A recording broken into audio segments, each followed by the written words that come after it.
नमस्कार दोस्तों, स्वागत है आप सबका हमारे YouTube चैनल गोल अचीवर्स में। मैं शालिनी गोयल आज को लेकर आई हूँ एक स्टोरी आपके साथ शेयर करने। तो आज हमारी कहानी का शीर्षक है बिल्ली का न्याय। हमारी कहानी का शीर्षक है आज बिल्ली का न्याय। तो एक वन में एक पेड़ की खो में एक चकोर रहता था। उसी पेड़ के आसपास कई पेड़ और थे जिन पर फल व बीज उगते थे। उन फलों और बीजों से पेट भरकर चकोर मस्त पड़ा रहता। इसी प्रकार कई वर्ष बीत गए। एक दिन उड़ते उड़ते एक और चकोर सांस लेने के लिए उस पेड़ की टहनी पर बैठा। दोनों में बातें हुई। दूसरे चकोर को यह जानकर आश्चर्य हुआ कि वह केवल पेड़ों के फल व बीज चुगकर जीवन गुजार रहा है। तो दूसरे चकोर ने उसे बताया, भाई दुनिया में खाने के लिए केवल फल और भी यही नहीं होते, और भी कई स्वादिष्ट चीज़ें हैं, उन्हें भी खाना चाहिए। खेतों में उगने वाले अनाज तो बेजोड़ होते हैं, कभी अपने खाने का स्वाद बदल कर तो देखो। दूसरे चकोर के उड़ने के बाद वो चकोर सोचने पड़ गया। उसने फैसला किया कि कल भी वह दूर नजर आने वाले खेतों की ओर जाएगा और उन अनाज की चीज़ों का स्वाद चखकर देखेगा। दूसरे दिन चकोर उड़कर उस खेत के पास उतरा। खेत में धान की फसल उगी थी। चकोर ने पोपलें खाई। उसे वह अति स्वादिष्ट लगी। उस दिन के भोजन में इतना आनंद आया उसे कि खाकर तृप्त होकर वहीं आंखें मूंद कर सो गया। इसके बाद भी वह वहीं पड़ा रहता, रोज खाता पीता और सो जाता। 6-7 दिन बाद उसे सुधाई के घर लौटना चाहिए। इस बीच एक खरगोश घर की तलाश में घूम रहा था। उस इलाके में जमीन के नीचे पानी भरने के कारण उसका बिल नष्ट हो गया था। वह उसी चकोर वाले पेड़ के पास आया और उसे खाली पाकर उस पर अपना अधिकार जमा कर लिया उसने और वहीं रहने लग गया। जब चकोर वापस लौटा तो उसने पाया कि उसके घर पर तो किसी और का कब्जा हो गया है। चकोर क्रोधित होकर बोला, ए भाई तू कौन है और मेरे घर में क्या कर रहा है? खरगोश ने दांत दिखाकर कहा, मैं इस घर का मालिक हूँ, मैं 7 दिन से यही रह रहा हूँ, यह घर मेरा है। चकोर गुस्से से फट पड़ा, 7 दिन?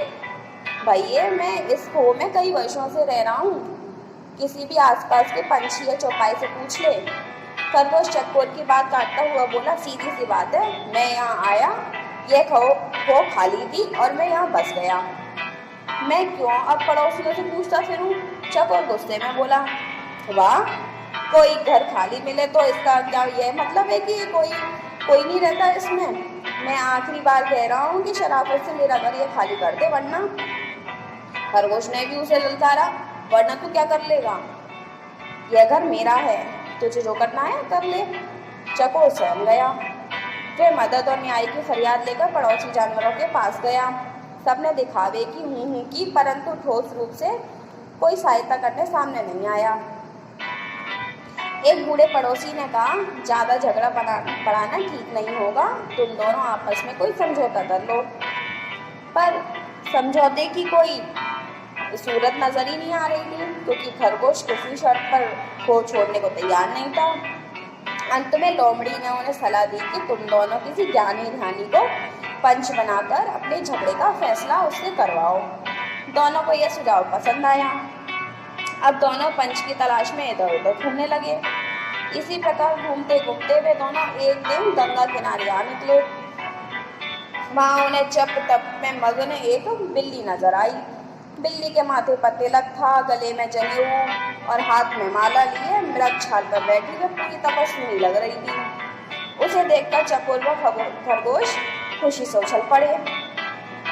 उन्हें भला इससे अच्छा ज्ञानी कहाँ मिलेगा? खरगोश ने कहा, चकोर जी, तो ना हम इससे अपने झगड़े का फैसला करवाएं। चकोर पर भी बिल्ली का अच्छा प्रभाव पड़ा था, पर वह जरा घबराया हुआ था। चकोर बोला, मुझे कोई आपत्ति नहीं है, पर हमें जरा सावधान रहना चाहिए। खरगोश पर तो बिल्ली का जादू चल गया था। उसने कहा, अरे नहीं, देखते नहीं हो, यह बिल्ली सांसारिक मोह माया त्याग कर तपस्विनी बन गई है। सच्चाई तो यह थी कि बिल्ली उन जैसे मूर्ख जीवों को फंसाने के लिए ही भक्ति का नाटक कर रही थी। फिर चकोर और खरगोश पर और प्रभाव डालने के लिए वह जोर जोर से मंत्र पढ़ने लगी। खरगोश और चकोर ने उसके निकट आकर हाथ जोड़कर जयकारा लगाया, जय माता दी को प्रणाम।